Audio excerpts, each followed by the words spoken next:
kwa ajili ya kwenda kupata chakula cha kutujenga katika ulimwengu wa roho.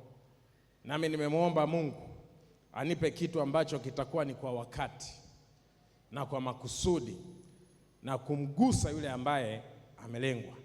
Neno la Mungu katika Zaburi 46 mstari wa kwanza linaongea kwa habari ya nguvu za huyu Mungu tunayemwamini. Ni kana kwamba mzaburi alikuwa katika kusanyiko la watu. Kulikuwa na kusanyiko la watu ambao yumkini kila mmoja anaelezea Mungu wake yukoje. Mungu wake yukoje? Au yawezekana ni katika hali ya kumtambia huyu Mungu ambaye alikuwa juu yake, alikuwa ndani yake. Ndiposa anasema Mungu kwetu sisi ni kimbilio na nguvu, ni msaada unaoonekana tele wakati wa mateso.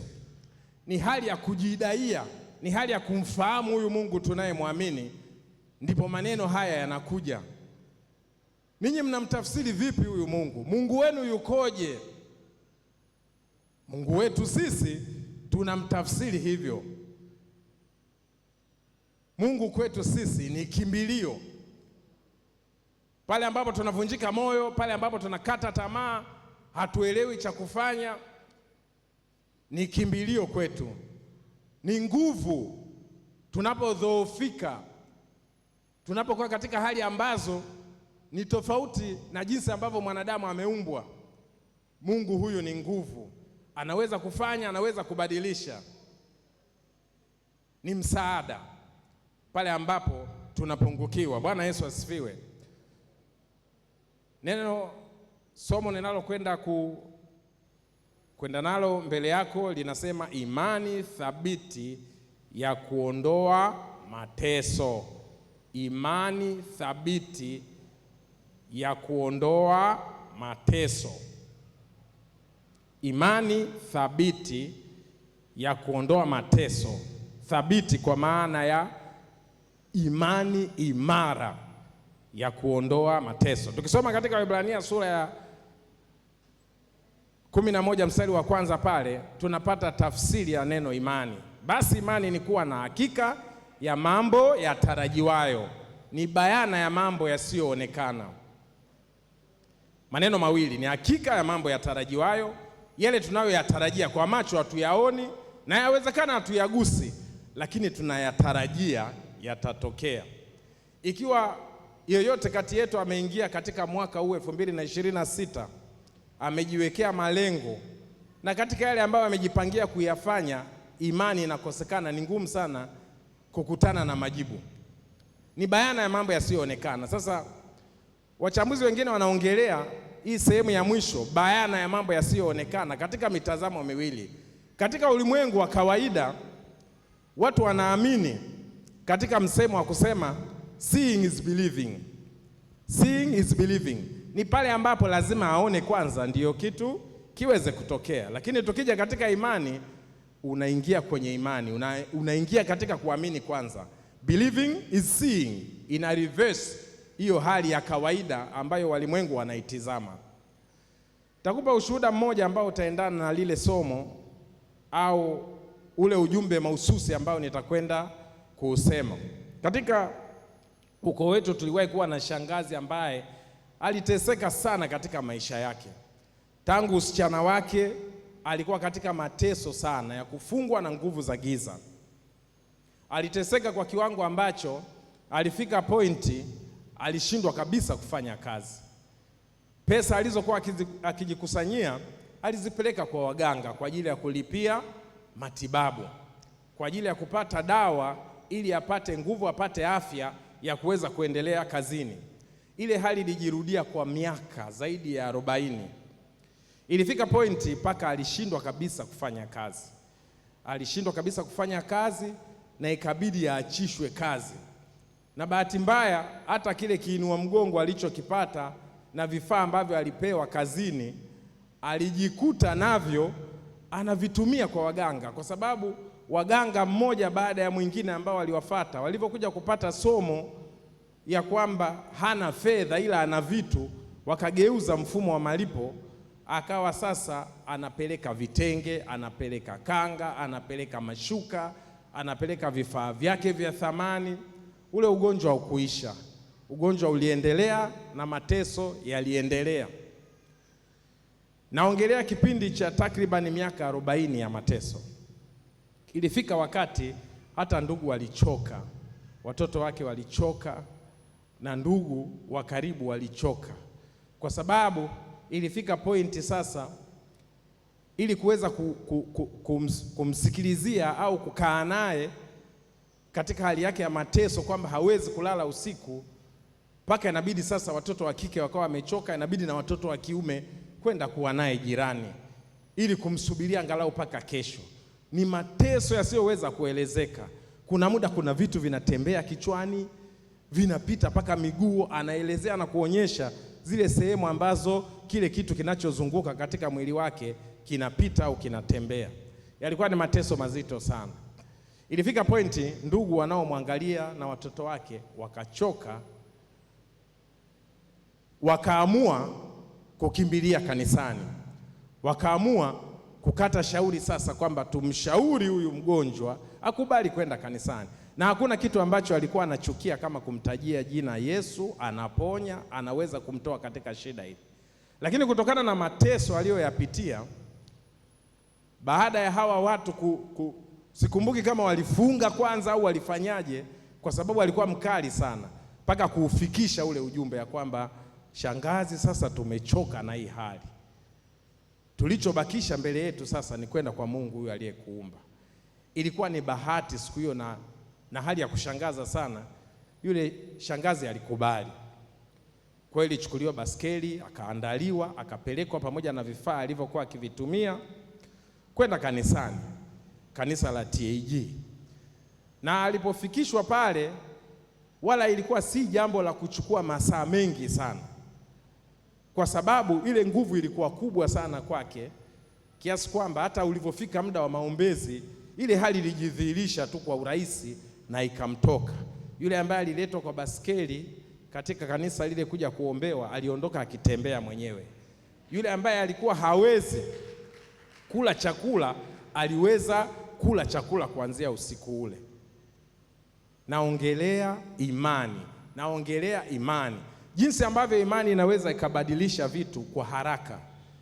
Yategemea unamwamini Mungu kwa kiwango gani, unajiachilia kwa kiasi gani. Waweza kukumbuka tulivyokuwa watoto, tulikuwa na hali fulani ya kuwaamini wazazi wetu, hali ya kuwaamini wazazi wetu. Mtu yeyote akikuchokoza au kihisi amekuonea, unamtamkia ya kwamba nitakusema kwa baba, nitakushtakia kwa baba, ukiamini ya kwamba baba kwa sababu ni mkubwa, ana nguvu, ataweza kumdhibiti huyu, anaweza kumwadhibu huyu. Katika Kiingereza kuna neno moja au msemo mmoja ambao mimi naupenda. Unasema tunapokutana na changamoto, tunapokutana na shida, nyakati nyingine tunajisahau Mungu wetu ana nguvu kiasi gani. Tunaanza kumlalamikia Mungu, tunaanza kumtajia Mungu yale mambo ambayo tunayapata kama shida, kama mateso, ili atuonee huruma, atusikilize, ajibu, badala ya kutambua ukubwa na nguvu ya Mungu tuliye naye, kuyaambia hayo matatizo. Msemo ule unasema, do not tell God how big your problem is, but rather tell your problems how big your God is. Tuyageukie yale matatizo, alafu tuyatajie Mungu wetu ni mkubwa kiasi gani. Mungu wetu ni mkubwa kiasi gani.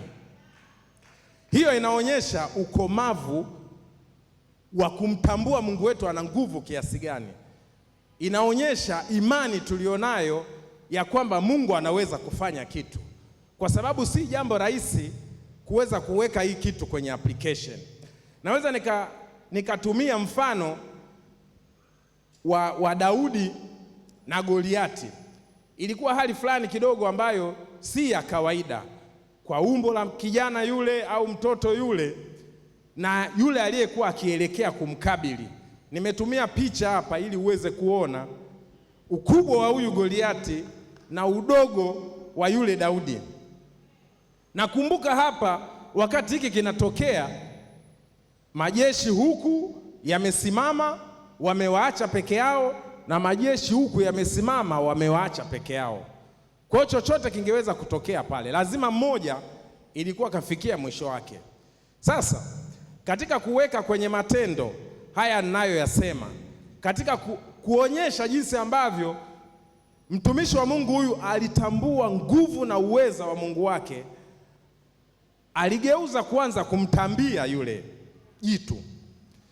Pale tunasoma katika Samueli wa kwanza 17:45 mpaka 54, lakini mimi nitasoma ule mstari wa 45 tu. Neno la Mungu linasema, ndipo Daudi akamwambia yule Mfilisti, wewe unanijia mimi na upanga na fumo na mkuki, bali mimi, sema bali mimi nakujia wewe kwa jina la Bwana wa majeshi, Mungu wa majeshi ya Israeli uliowatukana. Huwa na ujasiri sana pale anapokutana na mtu mgonjwa sana, tena hasa aliyepagawa sana mapepo, kwa sababu kwangu mimi huwa kazi rahisi sana.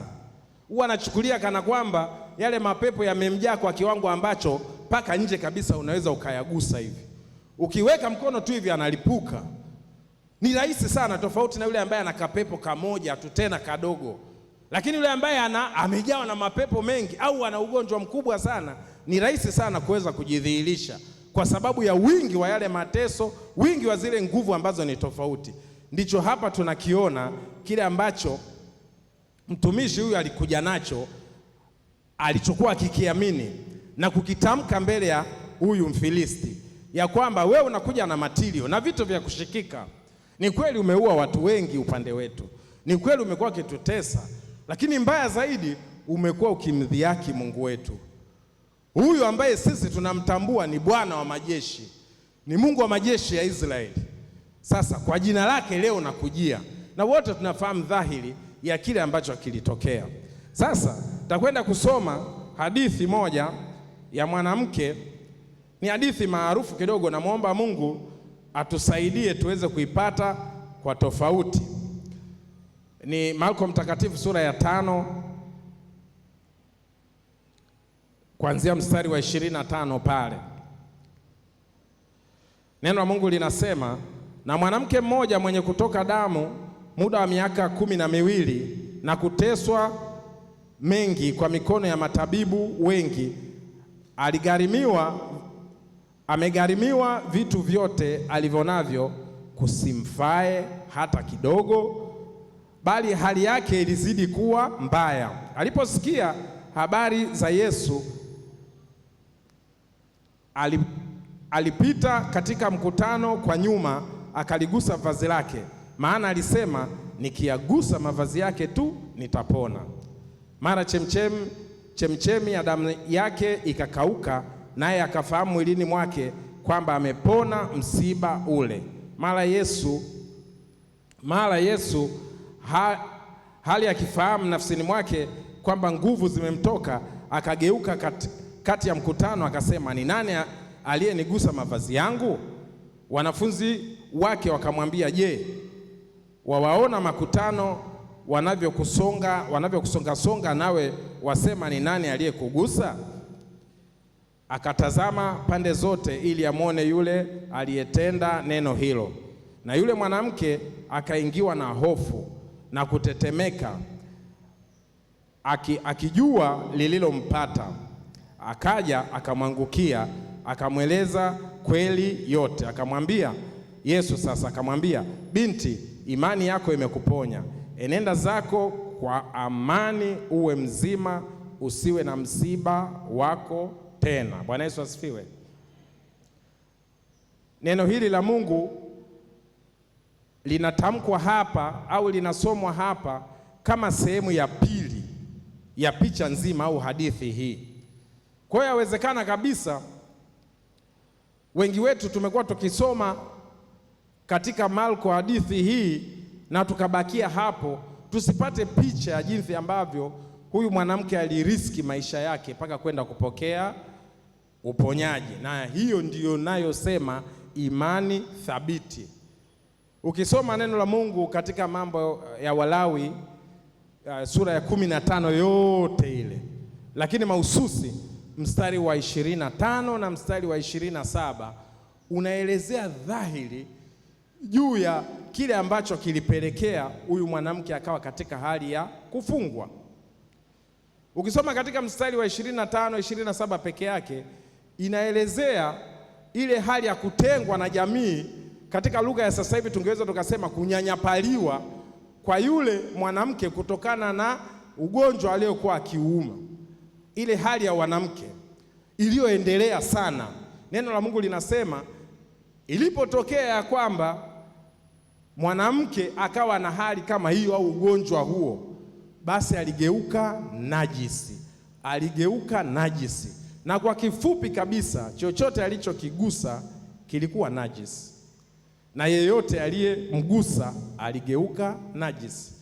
Kwa maana hiyo sasa, bahati mbaya sana kwa mwanamke huyu, alipoingia katika ugonjwa na mateso haya, moja kwa moja alijikuta anatengwa na jamii. Maisha yakawa hayana maana tena kwake, kwa sababu ndoa haikuwezekana tena kwake.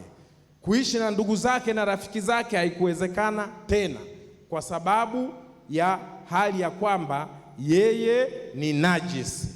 Yeye ni najisi. Tutakwenda kidogo kidogo ili niweze kukupa hiyo picha, na tayari tumesoma hapa mwanzoni tu pale ya kwamba alikuwa katika hali hii ya mateso kwa miaka 12. Sasa kwa mahesabu rahisi tu tunafahamu ya kwamba, au tuchukulie kwamba katika mwaka mmoja yumkini alienda kwa waganga 5 tofauti, kama mfano ule ambao nilikupa wa shangazi yetu. Sisi tulishuhudia tukiwa wadogo, ilikuwa ni kuhama na kuletewa hadithi za mganga ambaye anatibu sana, toka kona moja ya mji mpaka kona nyingine ya mji. Alifika mpaka Sumbawanga, alifika mpaka mikoa ya jirani Kigoma, lakini hakupata msaada wowote, aliendelea kuteseka. Sasa mwanamke huyu katika miaka hiyo 12 unaweza ukaona jinsi ambavyo amekuwa akiteseka, na sheria hii ina apply katika makundi tofauti. Ukisoma habari ya wakoma utaona jinsi ambavyo waliteseka, walitengwa na jamii. Katika hadithi ya wakoma tunafahamu ya kwamba wao ilibidi waishi pembeni kabisa kule, na vile vile kama ilivyokuwa kwa mwanamke huyu, ilifika point wakasema enough is enough, inatosha sasa, tukikaa huku tutakufa, basi bora twende yakatokee kule. Na imani hiyo inapaswa kufanya kazi katika maisha yetu. Bwana Yesu asifiwe. Imani hiyo inapaswa kuota ndani yetu sisi, tufike hatua tumwamini Mungu jumla, tumwamini Mungu asilimia zote, ndipo pale itakuwa rahisi sana kupokea muujiza wetu. Kwa hiyo kwa miaka 12 zidisha tu hata mara 5, alipita kwa waganga wengi kiasi gani. Na kitu cha ajabu ambacho tunakiona katika hadithi hii, hakukata tamaa. Kwa miaka yote 12 alikuwa akihama toka mganga mmoja mpaka mganga mwingine. Neno la Mungu linasema hali yake ya ugonjwa ilizidi kuwa mbaya, ilizidi akupata nafuu yoyote, akupata nafuu yoyote. Muda ulivyozidi kwenda mbele, alizidi kuhama toka kwa mganga mmoja kwenda kwa mganga mwingine, na mateso yaliendelea. Kumbuka wakati huo wote alikuwa akitumia pia fedha au mali alizokuwa nazo. Ikafika pointi navyo vikaisha. Katika Marko 5 mstari wa 25 ule na 26, tagusa hasa ule wa 26. Neno la Mungu linasema, na kuvumilia mateso mengi kutoka kwa matabibu wengi, na kugharimiwa mali yake yote aliyokuwa nayo, kusimfae hata kidogo, bali hali yake ilizidi kuwa mbaya. Sasa nimefanya kuchambua katika ile Mambo ya Walawi sura ya 15 kupata yale ambayo yalikuwa ni makatazo kwake.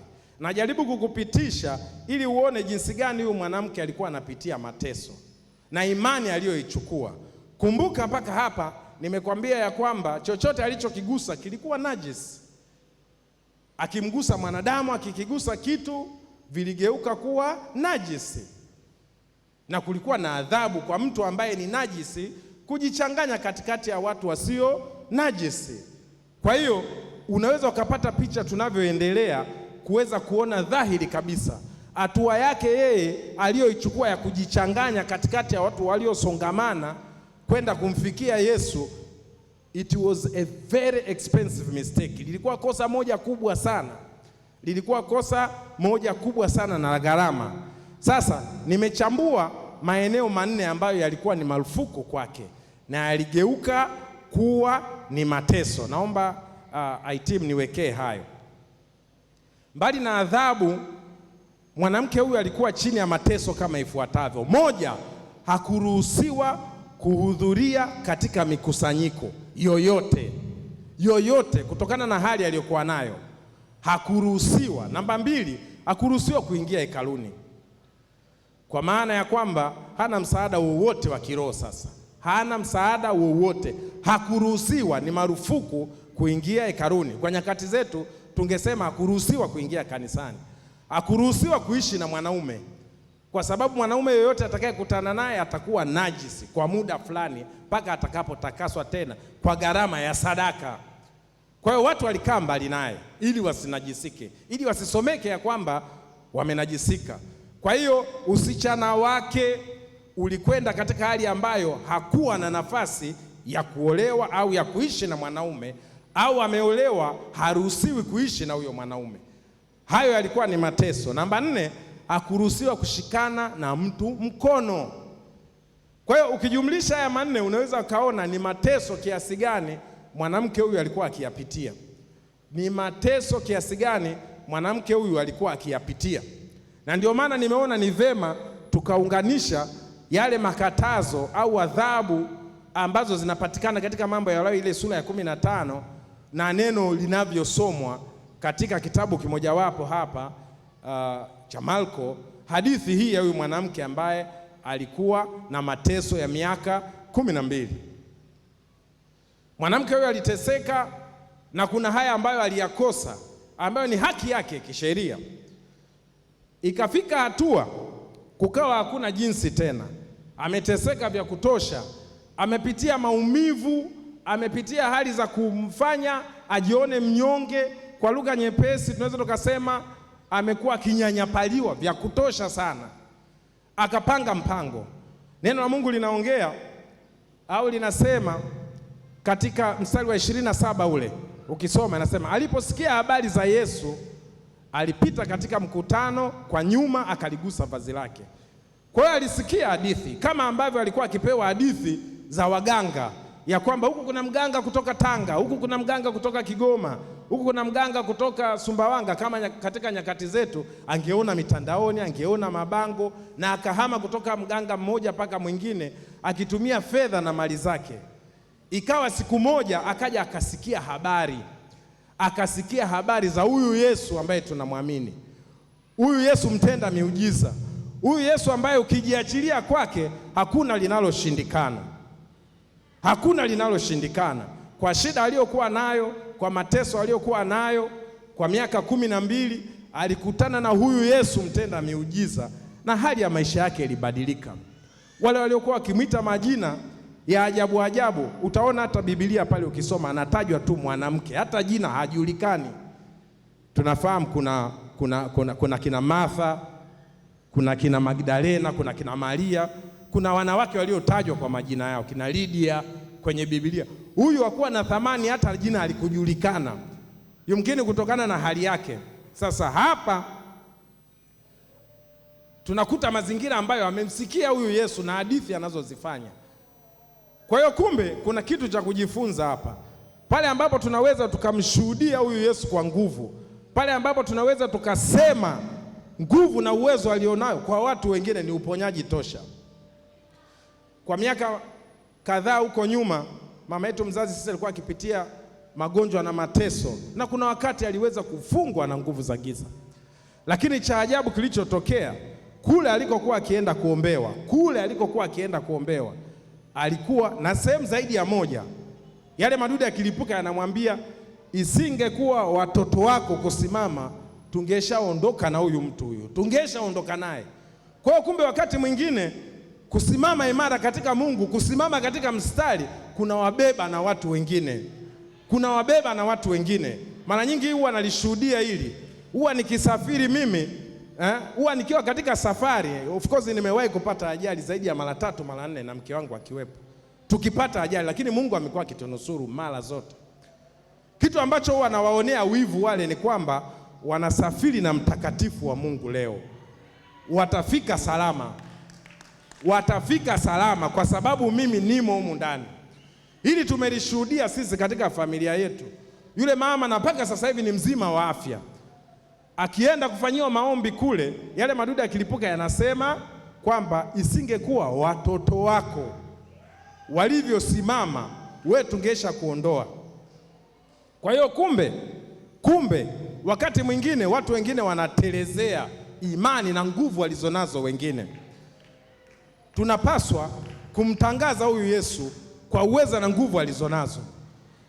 Yawezekana tukawa tunapita katika hali fulani za mateso, katika hali fulani za kuvunja moyo na kukatisha tamaa, kwa sababu ya kumshusha, kuto kumhesabia Mungu wetu nguvu alizonazo, uweza alionao. Mungu wetu sio wa kushindwa. Mungu wetu ana nguvu, ana uwezo, anaweza kubadilisha yote, anawezekana mbele zake. Tunakuwa tunamwekea mipaka kana kwamba kuna vitu vya kushikika kwa mkono hawezi kuvifanya. Anaweza kuponya magonjwa peke yake, si kweli. Anaweza kusababisha ukapokea muujiza wako, iwe ni wa mume, iwe ni wa mke, iwe ni wa ajira, iwe ni wa kupandishwa cheo. Mungu anaweza, na anafanya pale ambapo tumempa nafasi, ili usije ukajiinua ukasema kwa nguvu zako, kwa fedha za mme wako. Pale ambapo unamwachilia yeye mwenyewe. Hata msemo wa kawaida tu wa Kiingereza unasema the darkest hour is before dawn. Ule muda wa mateso kabisa ni pale ambapo pambazuko limekaribia. Pale ambapo utafika pointi katika mateso, katika shida unazozipitia, ukamwacha Mungu mwenyewe afanye, ndipo anaingia kazini pale. Ukitegemea fedha zako utabaki na fedha zako. Ukitegemea cheo chako utakaa mbali na muujiza wa Mungu, utachelewa sana. Lakini pale ambapo unampa Mungu nafasi, Mungu anaingia haraka kufanya, ili ajitukuze mwenyewe, ili aonekane mwenyewe amefanya. Mara nyingi sana nikiwa katika nafasi ya kuwaombea watu, namwambia Mungu mwenyewe fanya, Mungu mwenyewe fanya. Usipofanya wataona Mungu wangu hauna nguvu. Anaingia anafanya. Sifa na utukufu vimrudie yeye, sifa na utukufu vimrudie yeye. Mimi najishusha. Asiposhuka akafanya na kama utachunguza, wahubiri wengi wakubwa huwa wanapenda kufanya demo, wanamweka Mungu kazini katika kama ushindani fulani hivi, ya kwamba Mungu analetwa huyu katika machela hapa, alafu naliita jina lako. Sasa usipofanya unaaibika mwenyewe. Sisi ni mashahidi, huwa watu wanainuka wanatembea, kwa sababu kwa imani kubwa unamweka Mungu aingie kwenye action. Hatumuombei mtu pembeni kule, kama ni kipofu, kama ni kilema, kama ni mtu fulani ambaye hata fahamu zake hazifanye kazi, analetwa mbele za watu na kamera zipo pale, alafu linaitwa hilo jina la huyu Mungu tunayemwamini. Mtu anapona, mtu anafunguliwa. Neno hili linakuja kwetu kwa wakati kabisa. Yawezekana kwa muda mrefu tumekuwa tukimchukulia huyu Mungu katika lugha za kisasa, tunaweza tukasema tunamchukulia poa. Mungu wetu anaweza kufanya mambo mengi sana katika maisha yetu, na zaidi sana ni jinsi alivyoturehemu sisi, hata kutuokoa bure kabisa. Wakati mwingine tunamshusha Mungu kwa sababu ya kumuona kana kwamba hajafanya, Ingekuwa Mungu akakufunulia macho ya rohoni, ukaweza kuona yanayopitika usiku ukiwa umelala wewe, huyu Mungu ungemheshimu sana. Kuna mambo mengi sana yanapitika usiku, anakuokoa, anakukingia hatari, anakukingia wachawi, anakukingia maovu yanayotaka kutokea katika nyumba yako, katika watoto wako, katika mali zako. Lakini kwa sababu hatumuoni, tukiamka asubuhi tunaona kana kwamba ni kwa nguvu zetu, ni kwa fedha zetu, ni kwa alam tulizoweka, ni kwa Masai ambaye anatulinda. Kumbe Mungu hufanya mambo mengi makubwa. Wakati mwingine pia narudia sana hii kusema, tunapofika mwanzo wa mwaka kama huu, yawezekana kabisa katika sadaka za shukrani tunazozitoa, na ndivyo ilivyo, sisemi kwa baya. Watu wakija mbele hapa wao wanasemaje? Namshukuru Mungu kwa sababu mwaka jana nilipata ajali. Namshukuru Mungu kwa sababu mwaka jana nilipata operation, nilijifungua kwa operation, lakini Mungu akanisaidia. Kwa neno hili, kwa mahubiri haya, ufahamu wetu unakwenda kuongezeka. Wale wanaokuja kushuhudia huku, kumbe ni wale walionusulika katika majanga. Je, sisi ambao ni wazima, tumevuka mwaka mzima hatujalazwa, tumemtolea nini Mungu? Katika hali ya kwamba umepevuka na kumfahamu Mungu alivyo, tungekuja mbele hapa alafu tukamshuhudia Mungu kwamba mimi sijapata ajali, mimi sijagongwa hata na baskeli, namshukuru Mungu. Lakini mara ngapi tunakuja mbele kumshukuru Mungu kwamba hatujapatwa na lolote? Yawezekana pengine bado tuko katika kukua viwango vyetu, basi tukikoswa na ajali, tukipita katika dhahma fulani na kunusulika, ndipo tunaona pa kumshukuru Mungu. Kumbe wewe ambaye haujalazwa mwaka mzima, wewe ambaye haujakutana na janga lolote, unapaswa kumshukuru Mungu sana, kwa sababu hayo hayaja kupata. Pale ambapo wengine wamejifungua kwa operation na kunusulika, wewe ulijifungua salama, basi sadaka yako nayo inapaswa kuwa kubwa zaidi. Bwana Yesu asifiwe. Ndivyo jinsi ambavyo tunapaswa kumuelewa huyu Mungu. Mungu wetu ana nguvu sana, Mungu wetu ana uweza mkubwa sana, na hashindwi na chochote. Lakini tunampa nafasi kiasi gani? Tunampa nafasi kiasi gani ili atende? Ili atakapokuwa ametenda, basi kila mtu aone dhahiri ya kwamba ni Mungu ndiye aliyetenda, ni Mungu ndiye aliyefanya. Bwana Yesu asifiwe. Bwana Yesu asifiwe sana. Kwa hiyo hadithi ya mwanamke huyu, tukirudi nyuma, tunakuta kwamba katika mateso aliyoyapitia alifika wakati sasa, kwa hadithi niliyoiongea na adhabu na makatazo aliyokuwa nayo kwa mujibu wa Mambo ya Walawi sura ya 15, tunaweza tukaona dhahiri kabisa ilikuwa ni mawili. Sasa akienda kumshika huyu Yesu ambaye tayari amesikia ushuhuda, kuna watu wamefufuka, kuna watu wameponywa shida zao, ule mkakati wake ungeshindikana, pengine angepigwa mawe na ingekuwa mwisho wake. Kwa hiyo ilikuwa ni kitu fulani cha do or die. Lakini kutokana na mateso aliyoyapitia, kutokana na shida alizozipitia, alifika point akasema lolote na liwe. Huyu Yesu mimi nimesikia habari zake ya kwamba anaponya, naamini hata mimi leo anaweza kuniponya. Shida yangu mbona ndogo sana? Kama aliweza kufufua watu, shida yangu mbona ndogo sana? Na wewe unaijua shida yako, ukiilinganisha na miujiza ambayo Yesu aliifanya na hata yale ambayo Yesu anayafanya siku za leo, unaweza ukawa shahidi ya kwamba hata sasa Mungu anaweza kufanya kitu kwangu. Mwanamke yule alijitosa, na neno la Mungu linasema dhahiri kabisa ya kwamba mstari wa 28 pale alisema, nikiagusa mavazi yake tu nitapona. Nikiagusa mavazi yake tu nitapona. 27 inasema aliposikia habari ya Yesu alipita katika mkutano kwa nyuma. Alitokea nyuma, akija kwa mbele anafahamika kwamba huyu si fulani, huyu si najisi, huyu anaenda wapi? Mzuieni, mshikeni.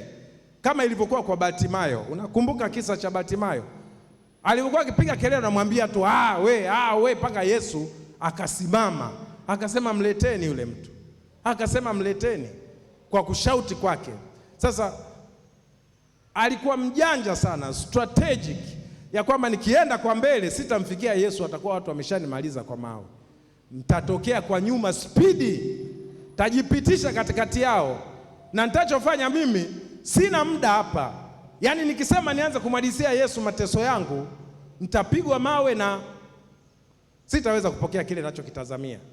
Kwa hiyo akasema mimi nitachofanya, natokea kwa nyuma na moja kwa moja naamini nikigusa tu vazi, sina muda wa kuongea naye. Sio kwamba ilikuwa inashindikana, kwa taarifa yako, kwa conditions zilizokuwa zinamzunguka kulikuwa hakuna muda yeye kuweza kuanza kuhadithia chochote pale, na atokee kwa mbele angepigwa mawe, angeadhibiwa. Kwa hiyo alifanya move fulani ya haraka sana ya kujipenyeza na kwenda kugusa vazi lake, na kuna kitu kilitokea. Sasa hapa tunapoongelea mkakati aliokuwa ameupanga, hapo ndipo tunasema imani thabiti, kwa sababu jambo hili lilikuwa kwamba mkakati ule ungeshindikana na yeye maisha yake yalikuwa yamekwisha pale. Kwa hiyo alifika pointi akafanya maamuzi magumu. Neno la Mungu linasema nikiyagusa mavazi yake tu nitapona. Na yule mwanamke akaingiwa na hofu na kutetemeka, akijua lililompata. Ule wa 33 sasa akaja akamwangukia, akamweleza ukweli wake wote. Kwa hiyo alikwenda akagusa lile vazi na uponyaji ukatokea mara. Aliamini sana na uponyaji ukatokea kwa haraka sana. Na ndivyo jinsi inavyofanya kazi. Ukimwamini sana Mungu na kuachilia yeye peke yake afanye, anafanya jumla 100%. Bwana Yesu asifiwe. Ndicho kilichotokea. Uponyaji ulifanyika mara moja, uponyaji ulitokea mara, akawa mzima.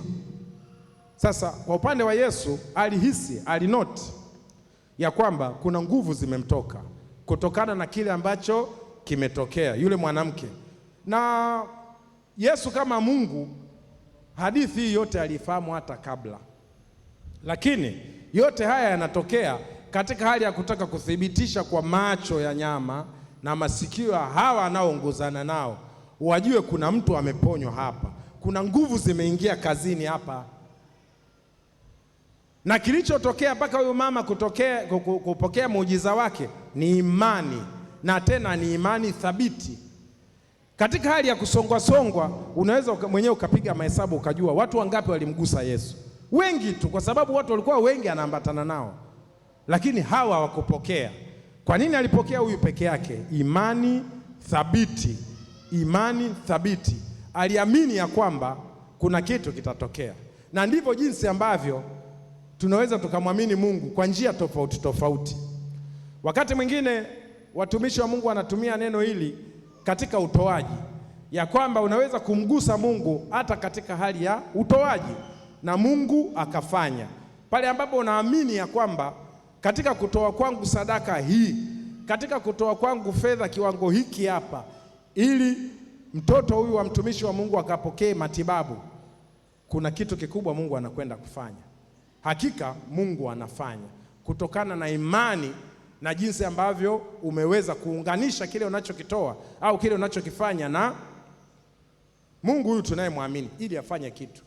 Wakati mwingine hata kwa kutokufahamu, hii wote tumewahi kushuhudia. Nikichukulia katika utoaji, watu wanapokwenda kwa waganga wa kienyeji wakatoa malipo fulani au sadaka, neno lililo dhahiri hapa tunaloweza kulitumia, wanasema huwa wananuizia maneno ya kwamba kwa kumchinja ng'ombe huyu au mbuzi huyu hapa, basi fulani akapatwe mabaya, maisha yake yaende nyuma sio mbele, atenganishwe na mume wake, apate ugonjwa fulani mbaya. Wanaambatanisha na sadaka, wakiamini, na kupitia sadaka ile na kuamini kwao kule, yule mtu anampata madhara.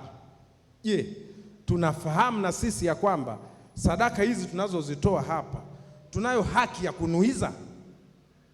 Mara ngapi na kwa miaka mingapi umekuwa ukitoa sadaka kama mazoea tu? Mara ngapi bila kuitamkia neno? Kwa kulisikia hili leo, anza kuwa unatamka neno. Kila unapotoa sadaka itamkie kitu kwamba Mungu, kwa sadaka hii naomba nipandishwe cheo. Mungu, kwa sadaka hii naomba uponyaji utokee kwa mume wangu. Mungu, kwa sadaka hii. Kila unapotoa sadaka, wapo watumishi wa Mungu ambao huwa wanaweka hili katika matendo. Mara nyingi sana mtumishi wa Mungu Mwakasege huwa anafanya hivyo. Sio tunaona kinachotokea. Kuna watu huwa wanakamatwa na nguvu za Mungu, wanaanguka chini kabla ya kutoa sadaka. pepo zinalipuka, zinamzuia asitoe sadaka, kwa sababu katika hatua na wakati huo ametambua haki yake ya kwamba napotoa sadaka muda wote, mara zote, natakiwa nitamke kitu kitokee. Mungu ataunganisha na hii sadaka yangu afanye kitu. Kwa hiyo tangu kule anakuja anatamka kabisa kwamba Mungu, kifafa hiki leo kinitoke kwa sadaka hii, kwa 10,000 hii, kwa 5,000 hii, na huwa hawafiki kutia ile sadaka pale, lile pepo linambwaga chini. Kwa hiyo kumbe kuna vitu vingine tukivifahamu, uelewa wetu ukienda unakuwa, tunavyoenda tunakuwa kiroho, tunafahamu haki zetu za kisheria, haki zetu za kisheria.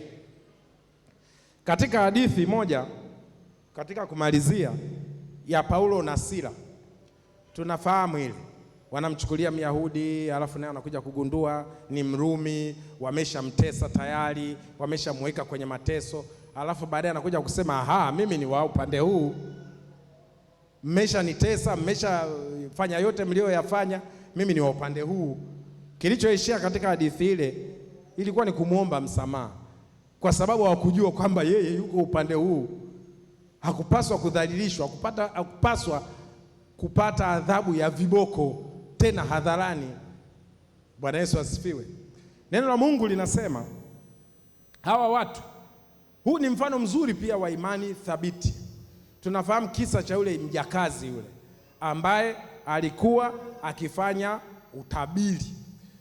Sasa kwa kifupi ni kwamba kilichokuja kutokea ni kwamba baada ya kuwa wamemtoa yule pepo, na wale ambao walikuwa wananufaika na ule ubashiri wa yule mwanamke kuwatabiria watu mambo yao, ambayo kwa upande yalikuwa ni ya kweli pia, kwa sababu tunafahamu anaweza akawa muonaji kupitia nguvu za giza, anaweza akawa muonaji kupitia Roho wa Mungu, Roho Mtakatifu, kuongozwa na Mungu, nguvu za Mungu. Kilichotokea ni kwamba baada ya kuwa wamemtoa yule pepo, kulikuja mateso yaliwapata. Walichapwa, walidhalilishwa, walipigwa kutokana na influence, kutokana na wale ambao walikuwa wakinufaika naye. Waliyachukulia hayo kama mashtaka. Neno la Mungu linasema ikaagizwa na viongozi kana kwamba hao watu wafungwe sana, kesho mtawaleta, ila leo hakikisheni wanafungwa sana, wanawekwa sehemu salama ili wasitoroke hawa. Wale watu wakakusanywa, wakapelekwa gerezani, na yule mlinzi wa gereza aliposikia hayo maelekezo ya kwamba anapaswa kuwatunza ipasavyo, neno la Mungu linasema akawaingiza katika chumba cha ndani. Kwa ufupi tu kwa kuelezea, labda IT unaweza kanisaidia picha hiyo.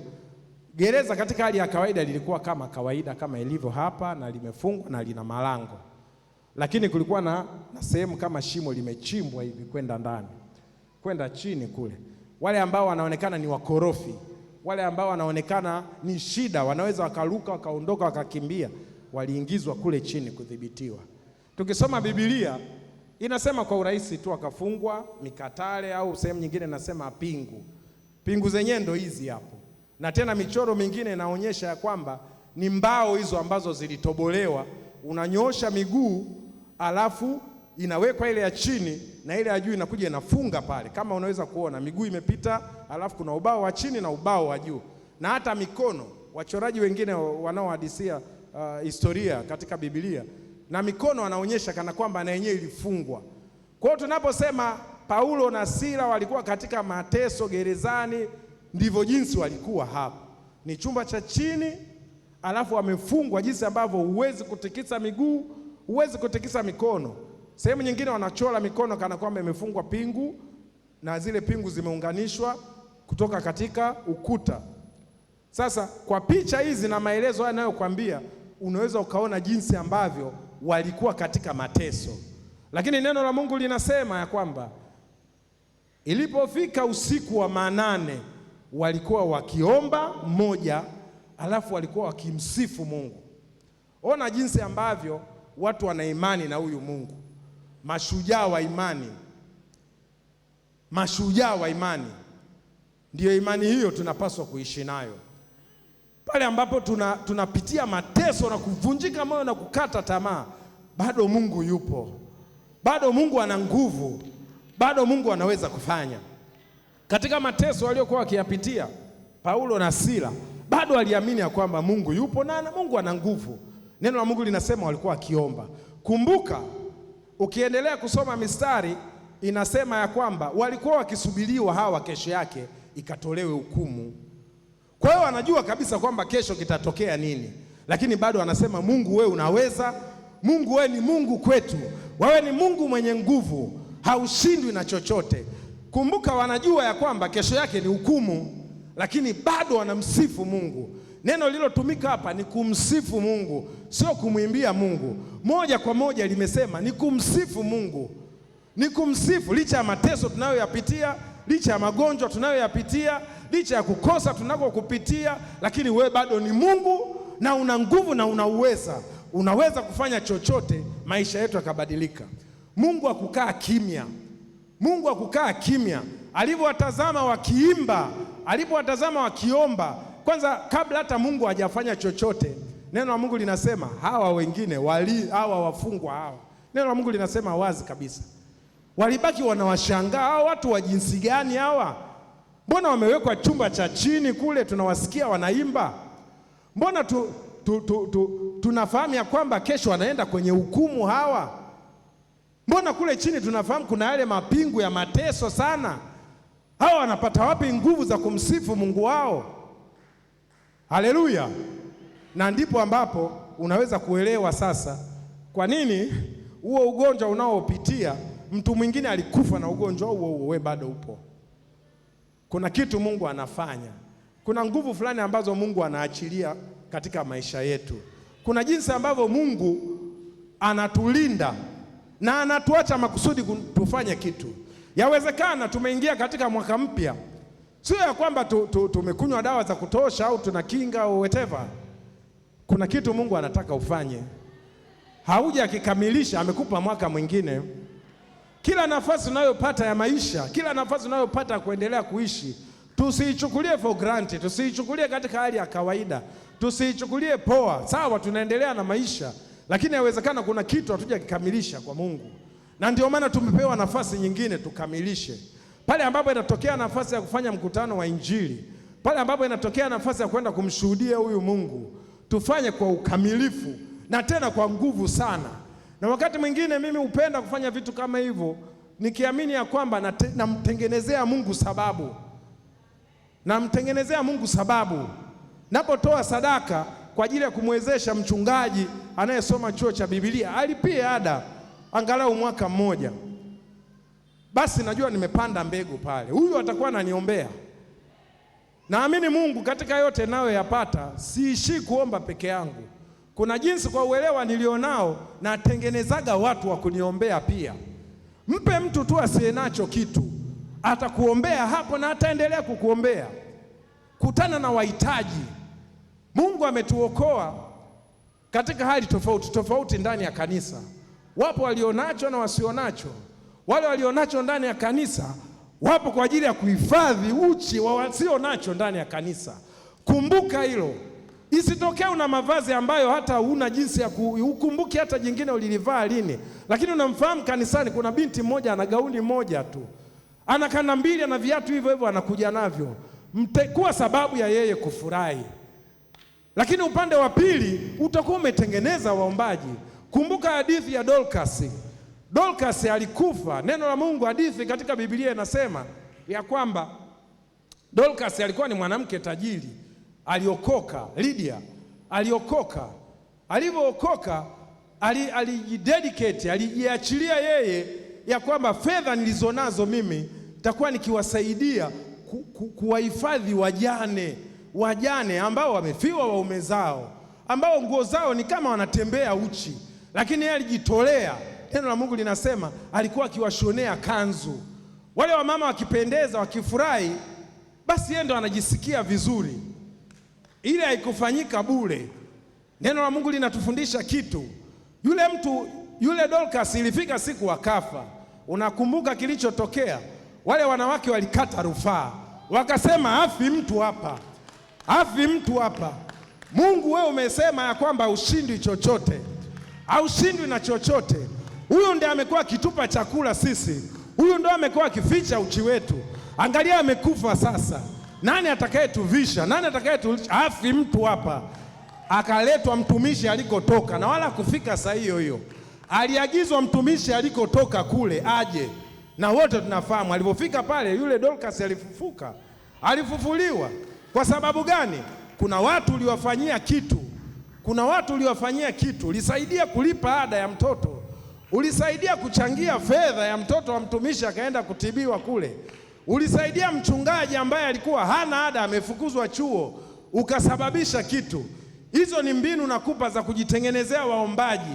Hata pale ambapo utakuwa uwezi, umekaa chini, unamkumbusha Mungu, unamkumbusha Mungu. Kumbuka Kornelio anasema kwamba Mungu anamkumbusha. Mungu alikumbuka sadaka yake.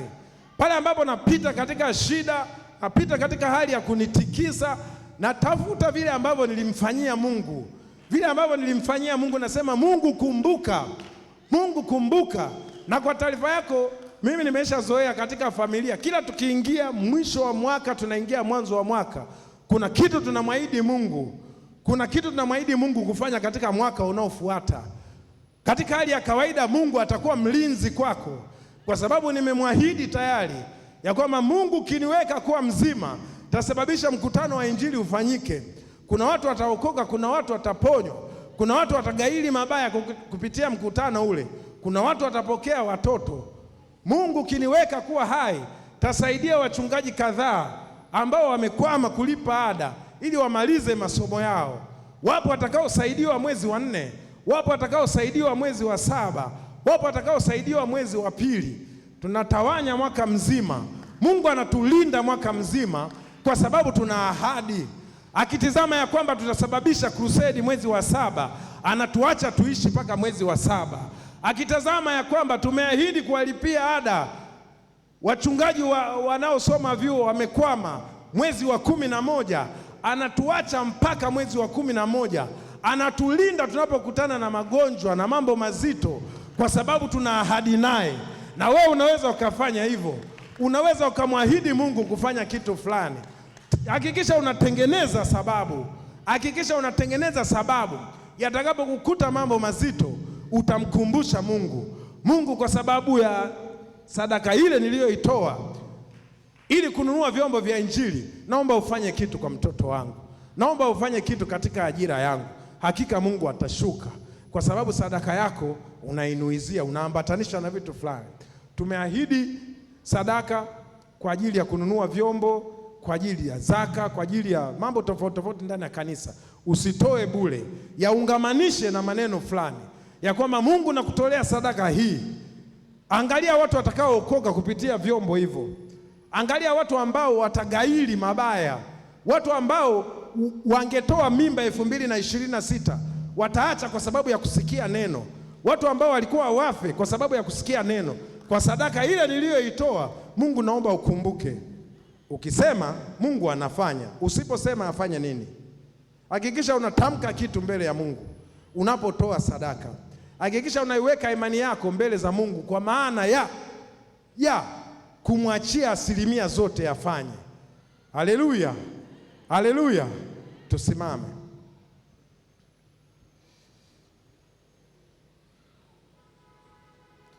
Mungu wetu hashindwi na chochote. Yawezekana tu kwa sababu hatujampa nafasi, yawezekana ni kwa sababu hiyo tu, lakini Mungu wetu anaweza kuponya. Mungu wetu anaweza kufanya mambo mengi makubwa katika maisha yetu. Tumpe nafasi katika mwaka wa 2026.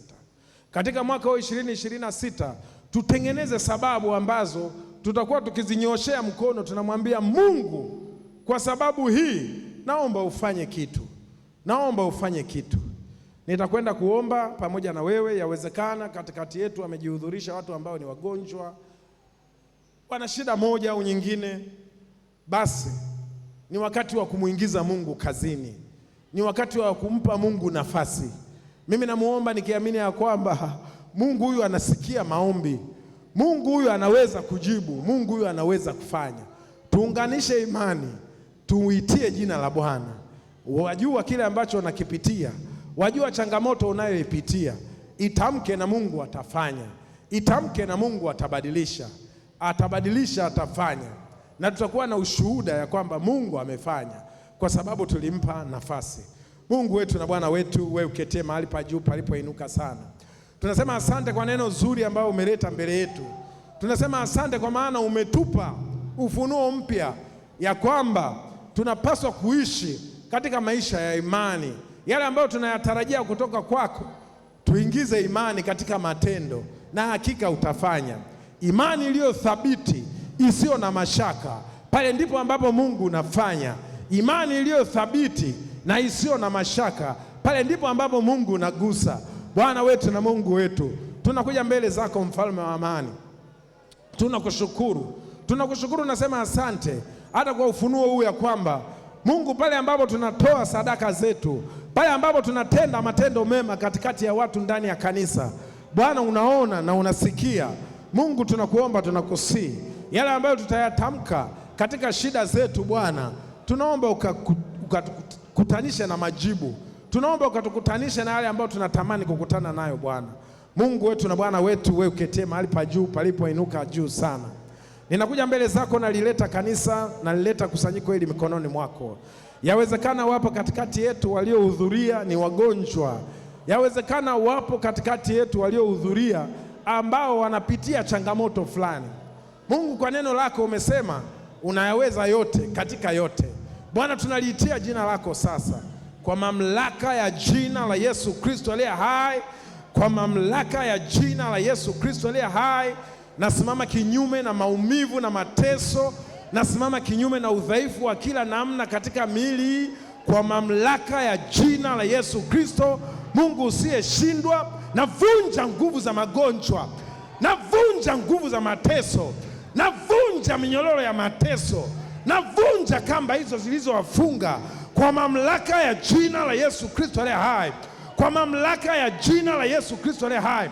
Na uwasha moto usiozimika, moto usiozimika, moto usiozimika kwa jina lako Yesu Kristo. Nguvu za magonjwa, nguvu za mateso, udhaifu wa kila namna, magonjwa kuambukiza, magonjwa kurithi, kwa mamlaka ya jina la Yesu Kristo aliye hai, ninawashia moto sasa, ninawashia moto sasa. Ninaachilia nguvu za Mungu, ninaachilia uwezo wa Bwana, ninaachilia nguvu za Mungu za uponyaji katika jina lako Yesu Kristo, katika jina lako Yesu Kristo. Magonjwa na mateso, nyamaza kimya. Magonjwa na mateso, nyamaza kimya. Magonjwa na mateso, nyamaza kimya, na kuapisha kwa nguvu za Mungu na moto, kwa nguvu za Mungu na moto, kwa nguvu za Mungu na moto. Achilia udhaifu huo, achilia udhaifu huo, achilia udhaifu huo, achilia mateso hayo, na kuapisha kwa jina la Yesu, na kuapisha kwa jina la Yesu, kwa mamlaka ya jina la Yesu Kristo aliye hai, kwa mamlaka ya jina la Yesu Kristo aliye hai. Wewe Mungu haushindwi na chochote.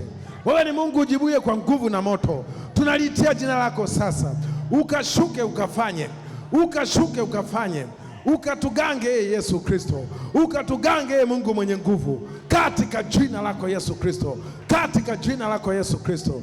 Bwana, yawezekana katikati yetu wapo wanaopitia changamoto, wapo wanaopitia shida fulani, wapo walio na uhitaji. Bwana, ninaliitia jina lako sasa. Mungu, ninaliitia jina lako sasa. Bwana wetu na Mungu wetu, ninasimama kinyume na kila neno lililotamkwa kinyume na mapenzi ya Mungu juu yako. Ninalifuta kwa damu ya Yesu Kristo, kwa damu ya Yesu Kristo, damu yenye nguvu kuvunja nguvu za giza, damu yenye nguvu kuvunja nguvu za uchawi, kwa jina la Yesu Kristo, kwa jina la Yesu Kristo, kwa jina la Yesu Kristo, kwa jina la Yesu Kristo. Naivunja minyororo hiyo, navunja minyororo hiyo, na katakata kamba hizo, kamba za mateso, kamba za maagano, kwa jina la Yesu. Toeka, achilia, achilia kwa jina la Yesu, kwa jina la Yesu. Bwana wetu na Mungu wetu, wewe haushindwi na chochote. Wewe ni Mungu mwenye nguvu, wewe ni mfalme, unastahili sifa na heshima na kuinuliwa. Asante Bwana kwa maana umesikia maombi haya. Asante Bwana kwa maana upo katikati yetu. Asante Bwana kwa maana unakwenda kujibu kwa nguvu na moto. Asante Bwana kwa maana unakwenda kukutana na kile ambacho tumeomba. Sifa na utukufu vikurudie wewe Bwana, sifa na utukufu vikurudie wewe Bwana. Asante kwa maana tutasikia ushuhuda ya kwamba umeponya, ya kwamba umebadilisha, ya kwamba nguvu zako zimeonekana, ya kwamba umetenda. Sifa na utukufu vikurudie wewe, katika jina lako Yesu Kristo, katika jina lako Yesu Kristo. Asante Bwana.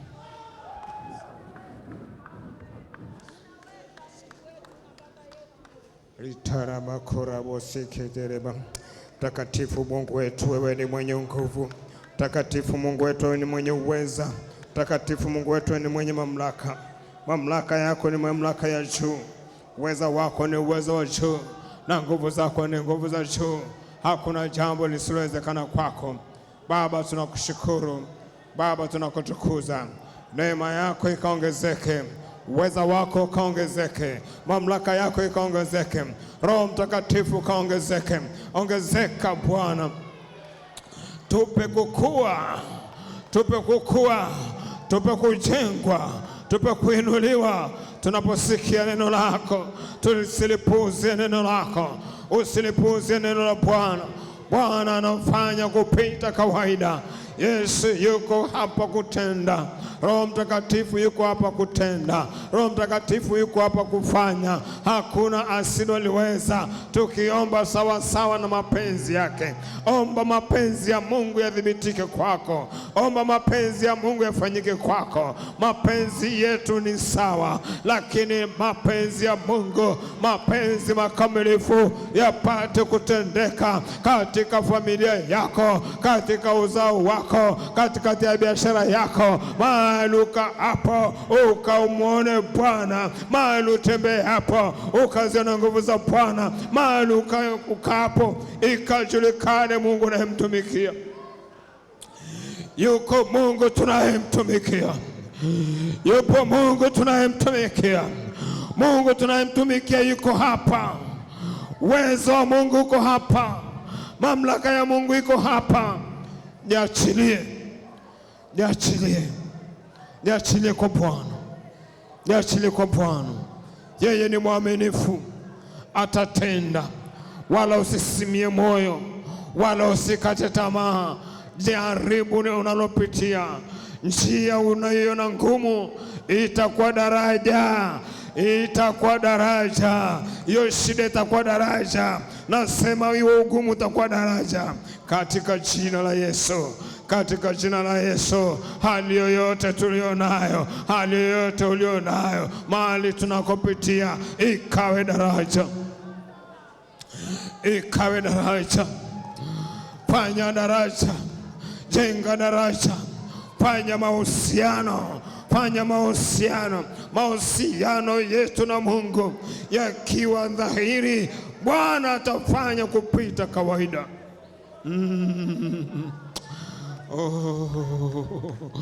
Utukufu na nguvu, uweza na mamlaka, rehema na fadhili zina Mungu mwenyewe.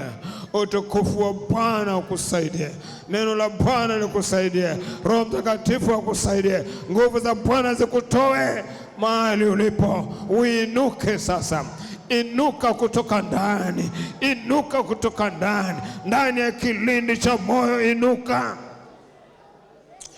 jitie nguvu mahali ulipo, jitie nguvu katika maombi, jitie nguvu katika kuamini, jitie nguvu katika kufanya. Usiwe mlegevu. In Jesus' name. You are Almighty God. No one like you, God. Oh, you are like, we are rapasekete. Oh, Mungu wetu, mapenzi yake hayajawahi kushindwa, uwezo wake haujawahi kushindwa. Tazame Yesu, tazame Yesu, tazame Yesu. Wana wa Israeli walipokuwa katika hali ngumu, waliambiwa muangalie nyoka wa shaba, muangalie nyoka wa shaba, muangalie Yesu. Mianzo ya Mungu na miisho ya Mungu sio mianzo yako wala mwisho wako. Mungu ana nguvu juu yake.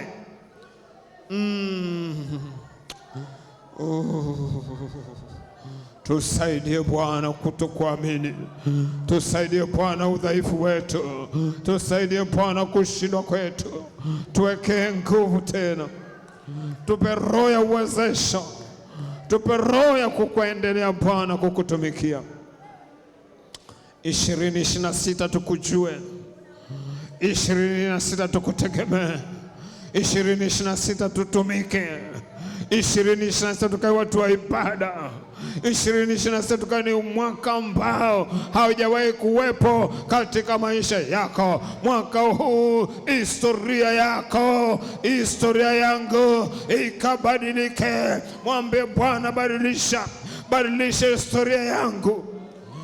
Hoja yako ni nini mbele za Bwana jioni ya leo? Hoja yako ni nini?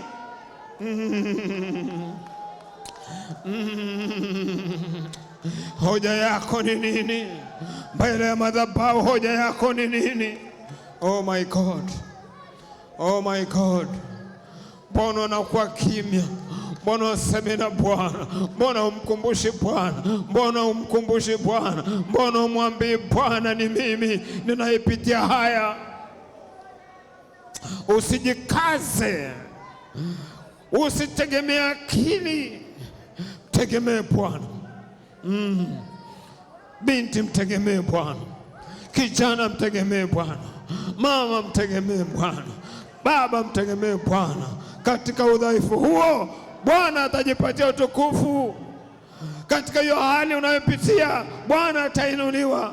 Wewe shuhudia tu. Shuhudia, mwambie Bwana, mwaka huu nitashuhudia matendo yako makuu. Hata kama sijaona, yako matendo makuu mbele yako. Nasema yako matendo makuu mbele yako. Utauona mkono wa Bwana, maana ameahidi atakusaidia. Atakusaidia, atakuinua, atakujenga, atakupa kuongezeka, atakufanyia tofauti, atakufanya tofauti, atakufanya ishara ya wema. Bwana afanye ishara ya wema kwenye maisha yako. Bwana afanye ishara ya wema kwenye watoto wako. Baba afanye ishara kwenye biashara yako. Asante Bwana, katika uwepo wako tunaamini, katika roho wako tunaamini, katika roho wako tunaamini, katika roho wako tunaamini. Bwana, tumeona jinsi unavyolisaidia taifa la Israeli. Tuna ushahidi jinsi ulivyoponya, tuna ushahidi jinsi ulivyoinua, tuna ushahidi, upo ushahidi. Tunasikia habari ya Petro na Sila, walisifu, wakaomba, milango ya gereza ikafunguka.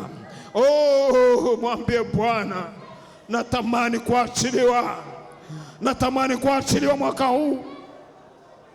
25 nilipita kwa shida, leo 26 hatutapita kwa shida, tutapita kama unakunywa maji.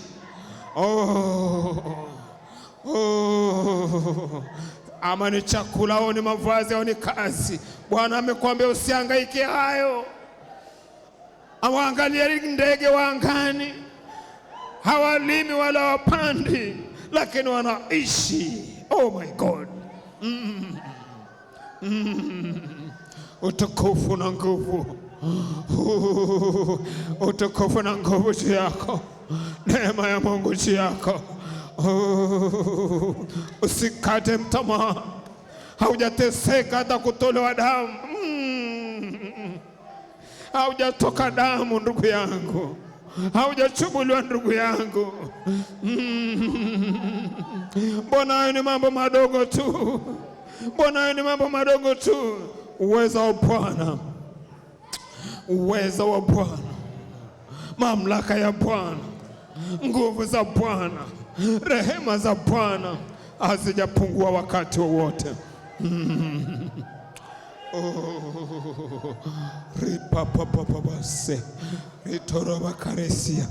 Asante Bwana, asante Yesu kwa utukufu wako. Asante Yesu,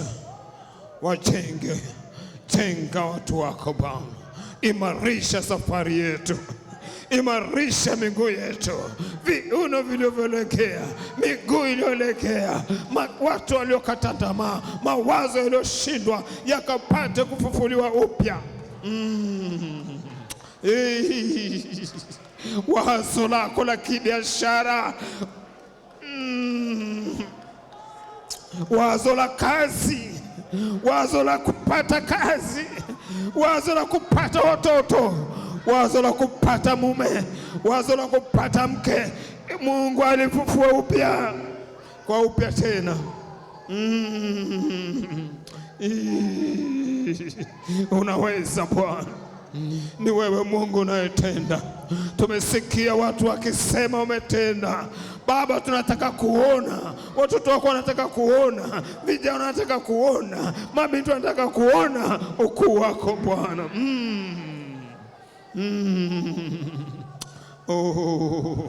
Utusaidie, utuwezeshe, maana wewe ni Mungu, maana ni Mungu. Asante Bwana, jidhihirishe mwenyewe Bwana, kwamba imani tulionayo ni ya viwango, imani ulionayo ni ya kiwango, imani ulionayo ni kiwango. Kuwepo kwenye nyumba ya Bwana ni kiwango, kuja kwenye ibada ni viwango, kumwabudu Bwana ni kiwango. Una kiwango kingine, wala usione kwamba umeacha kwenda juu. Nenda juu zaidi.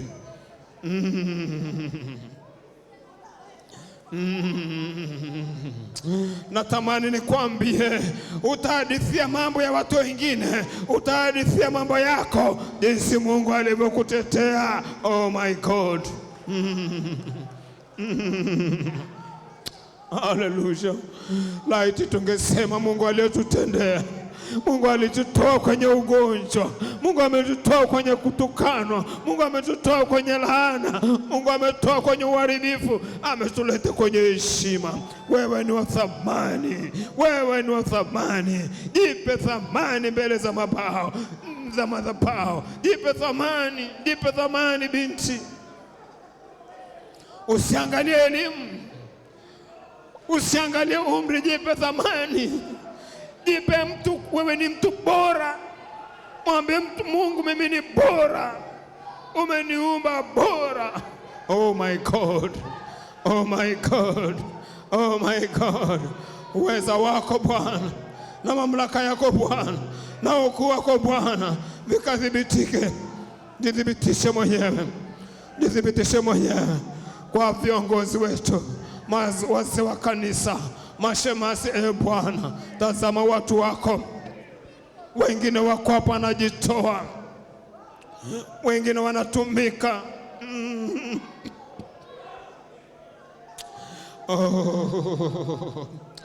Tazama Mungu wa mbinguni, mchungaji wetu Ezekiel Mkamba. Mchungaji Ezekiel Mkamba, hebu mtaje mchungaji Ezekiel Mkamba na familia yake. Wanapitia jambo gumu, wanapitia shida ya mtoto. Aikapasikete. Bwana wa mabwana, mfalme wa mfalme, yuko wapi Mungu wetu? Yuko wapi Mungu anayeponya? Yuko wapi Mungu anayefungua milango iliyofungwa? Yuko wapi? Roho Mtakatifu anasema yuko hapa hapa, yuko hapa hapa huyo Mungu. Yuko hapa huyo Mungu anayejibu kwa moto. Yuko hapa Magomeni, yuko hapa kwenye familia hizi.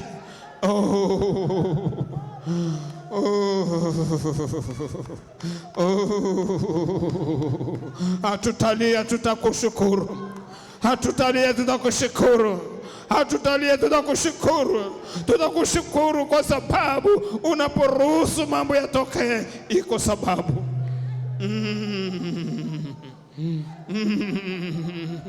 Iko sababu, iko sababu, na sababu ni njema tu.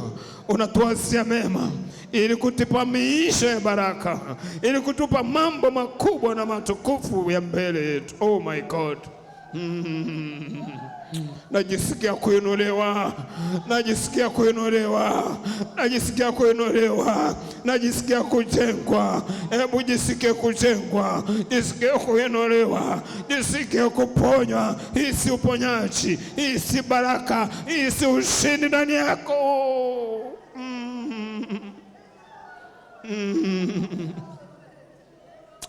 Ay. Ritoro baba sekete, rotoro barakarabo sekete.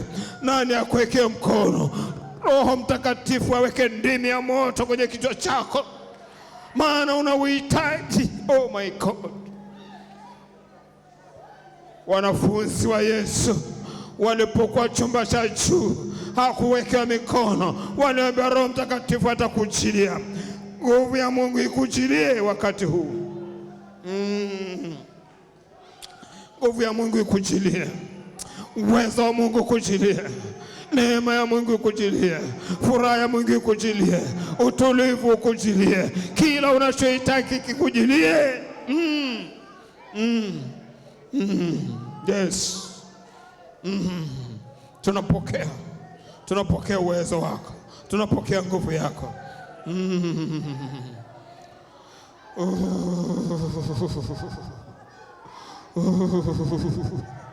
Mwambie Mungu ajulikane kwako, Mungu ajulikane kwako.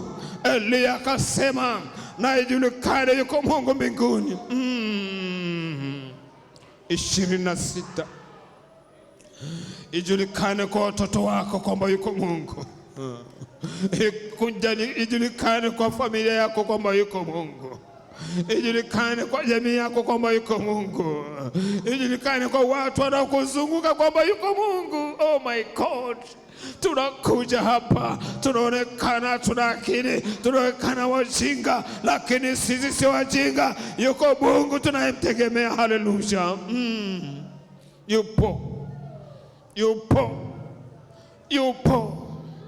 Yupo, nasema yupo Mungu tunayemtegemea. Na ajulikane kwako, na ajulikane kwako, na ajulikane kwetu, na ajulikane kwa kanisa. Maana majira tulio nayo, adui zetu walioko pembeni wanashangilia yamemkuta. Hapana, huo ni msaada, hiyo ni kamba ya kukutoa, hilo jaribu linakutoa, hiyo njia inakutoa kukupeleka kwenye nguvu, kwenye uweza, kwenye kumiliki. Yes. Ndio. Ni Bwana huyo, ni Bwana huyo. Wala usilie, wala usilalamike. Mkumbushe moja baada ya jingine.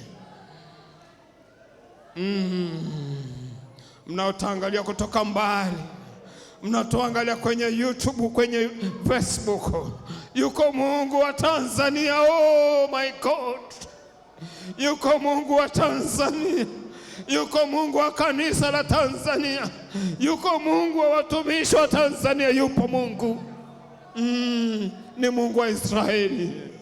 Oh, ni Mungu wa Yakobo, ni Mungu wa Isaka tunamtegemea. Ni Mungu anayetupeleka mahali pazuri. Ni Mungu anayetuongoza kuvuka bahari. Ni Mungu anayetuongoza kuvuka milima. Ni Mungu.